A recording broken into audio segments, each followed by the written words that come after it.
أعوذ بالله من الشيطان الرجيم. بسم الله الرحمن الرحيم. ألم أعهد إليكم يا بني آدم ألا تعبدوا الشيطان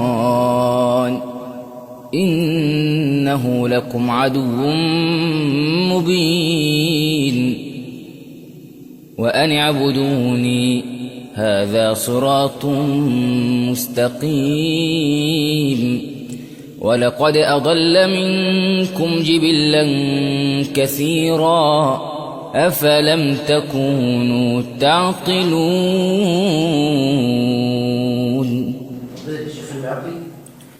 هذه جهنم التي كنتم توعدون اصلوها اليوم بما كنتم تكفرون.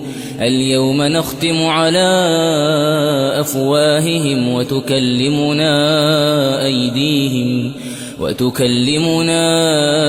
أيديهم وتشهد أرجلهم بما كانوا يكسبون. ولو نشاء لطمسنا على أعينهم فاستبقوا الصراط فأنى يبصرون. ولو نشاء لمسخناهم على مكانتهم فما استطاعوا مضيا ولا يرجعون. ومن نعمره ننكسه في الخلق أفلا يعقلون.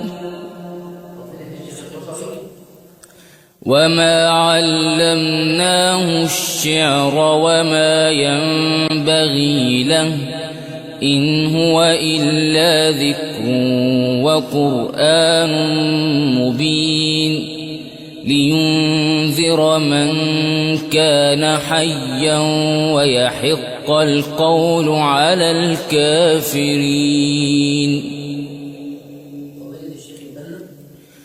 أولم يروا أنا خلقنا لهم مما عملت أيدينا أنعاما فهم لها مالكون وذللناها لهم فمنها ركوبهم ومنها يأكلون ولهم فيها منافع ومشارب أفلا يشكرون.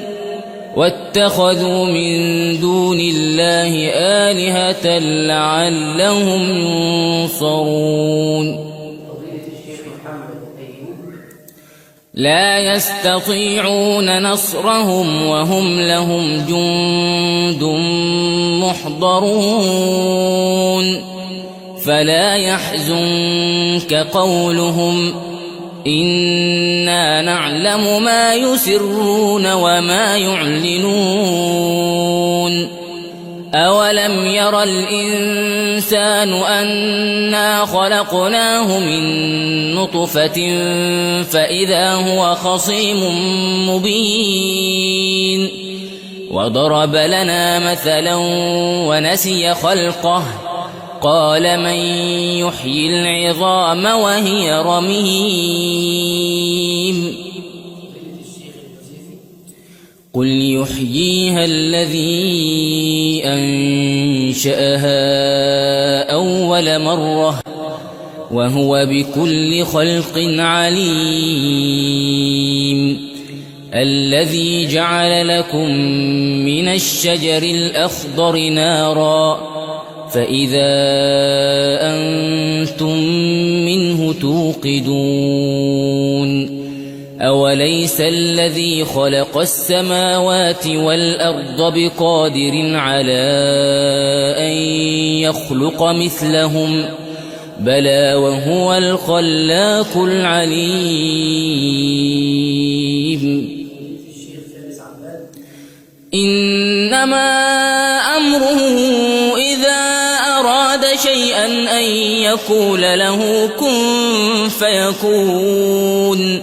فسبحان الذي بيده ملكوت كل شيء وإليه ترجعون.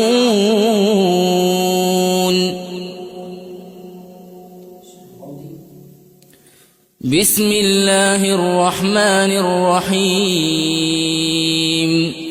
يا أيها الذين آمنوا اتقوا الله ولتنظر نفس ما قدمت لغد واتقوا الله إن الله خبير بما تعملون ولا تكونوا كالذين نسوا الله فأنساهم أنفسهم أولئك هم الفاسقون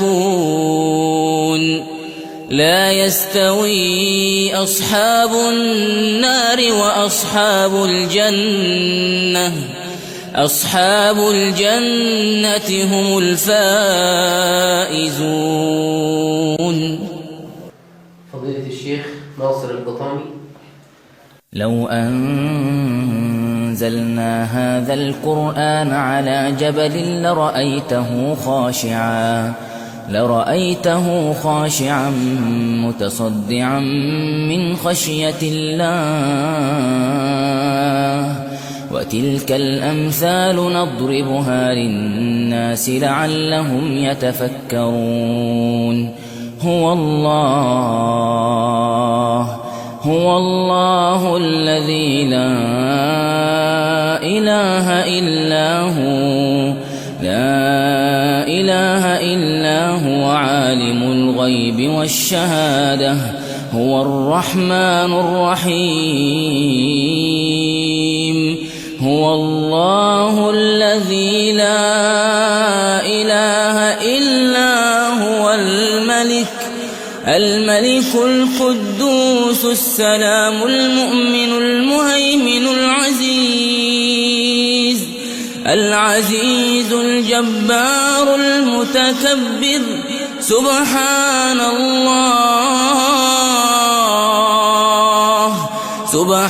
الله عما يشركون. هو الله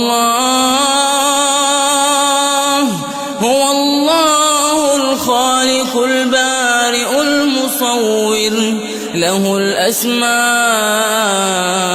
الحسنى يسبح له ما في السماوات والأرض وهو العزيز الحكيم.